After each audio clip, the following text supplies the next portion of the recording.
My wife cheated on me with my best friend and business partner. I stayed silent for a month to gather proof, and it destroyed them both. I hesitated for a long time before writing this. Partly out of shame, partly out of rage. But after everything that happened, I need to get this off my chest to finally close this chapter. I was married for almost 8 years. My wife, let's call her Laura, and I built our life gradually, an apartment, shared plans, stability. It wasn't perfect, but I genuinely believed we were honest with each other. My best friend Dan had been in my life for over 12 years. We started a business together. He wasn't just a friend, he was my partner, someone I trusted with money, ideas, and even my own home. Now I understand how naive that was. How I found out, and why I didn't explode right away. It happened completely by accident. Laura went to take a shower and left her phone on the kitchen table. It buzzed. I wasn't planning to read anything. I just wanted to silence it. On the screen I saw, Dan, I'm still thinking about yesterday. But better later, he's home right now. It took me a few seconds to fully realize what I was reading. It was a message from my best friend to my wife. I didn't open the chat. I didn't yell. I just put the phone back where it was and pretended nothing had happened. At that moment, I had 2 options, either explode and cause a scene, or stay silent and learn the whole truth. I chose the second one. I started watching. The following weeks were psychological hell. I began noticing details I had previously ignored. Laura always placed her phone face down. Went into another room to make a call. Regularly deleted her message history. Dan started avoiding me. Got nervous when I showed up at the office without warning. Stopped messaging me directly. And one detail that stood out sharply, he stopped coming to our apartment. He used to be a frequent guest, and now it was like he disappeared. As if he was afraid to be around me. The first evidence. I created a separate email address. I started saving everything that looked suspicious. One evening, Laura left her laptop open. A messenger window was active. I'm not proud of this. But I looked. There were no romantic confessions. It was worse. When is he leaving? Be careful. Don't leave traces. This wasn't impulsive. This was deliberate. Living next to a lie. I woke up next to a woman who was lying to me. Had breakfast. Drove to work with someone who looked me in the eyes, and stayed silent. I barely slept. I constantly replayed scenarios in my head. But I waited. Because I didn't want emotions, I wanted facts. Final confirmation. A month later, I went on a business trip. A real one. And that's when everything became completely clear. Laura messaged Dan. Now it's safe. He replied. I'm on my way. I took screenshots. Saved everything. And came home with a clear decision. The confrontation. I didn't scream. I just placed the phone on the table and said, Do you want to explain anything? She went pale. Then she started crying. Then she began blaming me, saying I was cold, always at work. That she lacked attention. When I mentioned Dan's name, she went silent. How long has this been going on? I asked. It was a mistake, she whispered. I asked her to leave that same evening. The conversation with my friend. The next day, I went to the office. Dan couldn't look me in the eye. He started talking about how things were complicated, how it just happened, how I wouldn't understand. I lost control and punched him. I'm not proud of it. But I was at my limit. Update 1. I thought everything would end after the confrontation. In reality, it was just beginning. After that day at the office, when I hit Dan, I didn't feel relief. I felt a dull emptiness. No triumph. Just the feeling that my life suddenly no longer felt like mine. Laura moved out that same evening. No shouting. No drama. She packed her things silently, looking past me as if I wasn't her husband but just an obstacle that had already been removed. And that's when I realized I still didn't know the whole truth. She started playing the victim. A few days after Laura left, people I knew began messaging me. At first cautiously, casually. "How are you? I heard things are rough. Laura is really struggling right now." Then the tone shifted. "She says you distanced yourself from her a long time ago.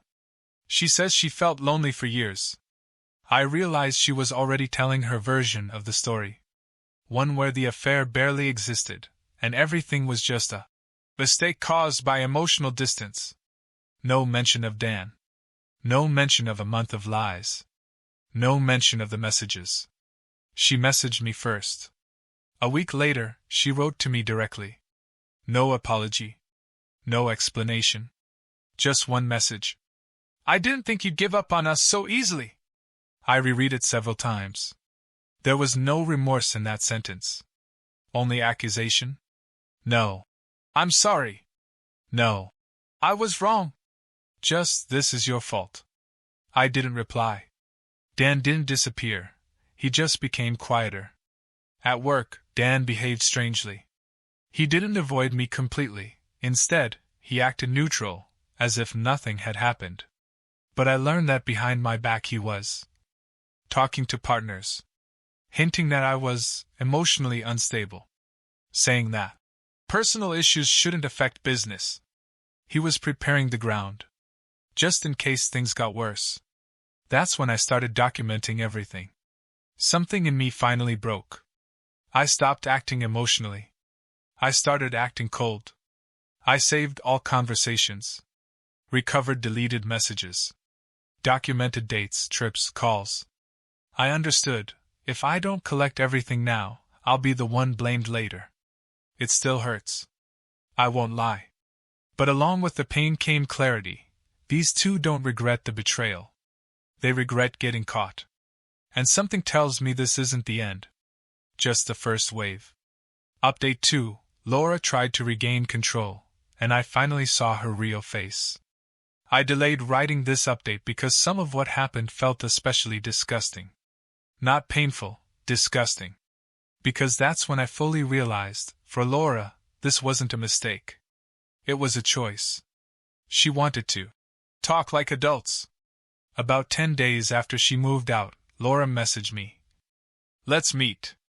No emotions. We need to talk like adults." I agreed. Not because I wanted her back, but because I wanted closure. She arrived calm. Too calm. No tears. No remorse. Like it was a business meeting. She started with the usual lines. "I was confused. I lacked warmth. You were always working." Not a word about living a double life for a month. Not a word about Dan. When I said directly, "You cheated on me with my friend," she didn't deny it. She shrugged and said, "It didn't start right away." That's when I understood. She wasn't remorseful. She was rationalizing. When she realized I wasn't coming back, her tone changed.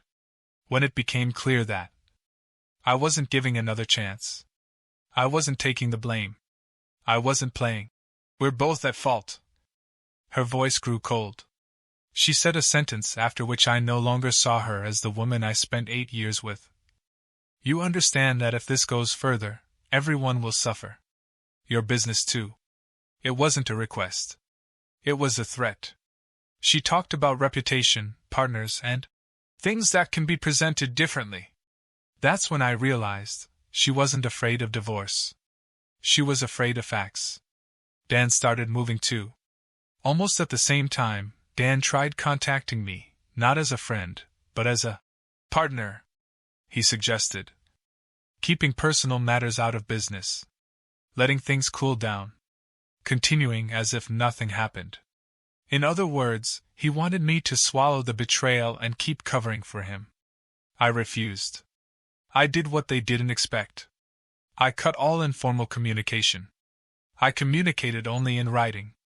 I documented every role and decision. And most importantly, I stopped saving them.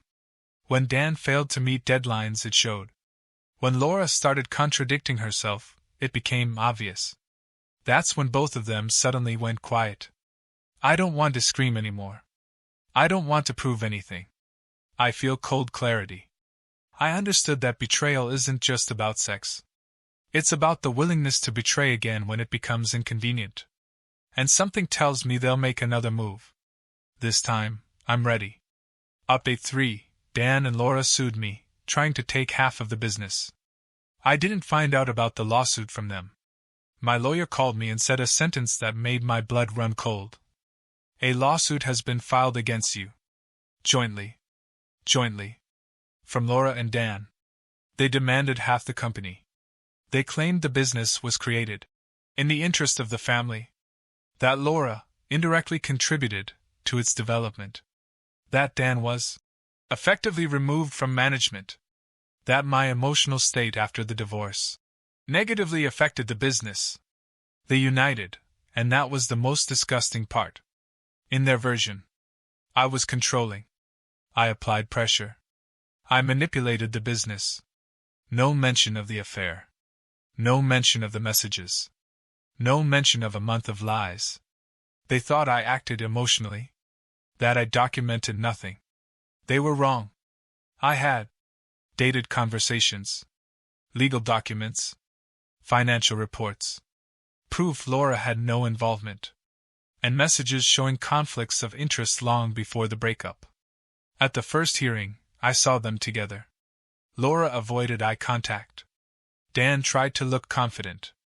Their lawyer spoke beautifully. About trust, emotional pressure, shared assets. Mine just presented facts. No drama. No morality. Facts. When the judge asked Laura what exactly she did in the company, she hesitated. When Dan was asked why key decisions lacked written approval, he got confused. That's when I knew they didn't come for truth. They came for money. Final, the court put a period on it, and I realized I didn't lose a family or a friend. I lost illusions. The trial lasted longer than I expected. Not because of complexity, but because of how much lies had to be untangled. The verdict was clear. Laura's claim, dismissed. Her involvement in the business, unproven. Dan's demands, unfounded.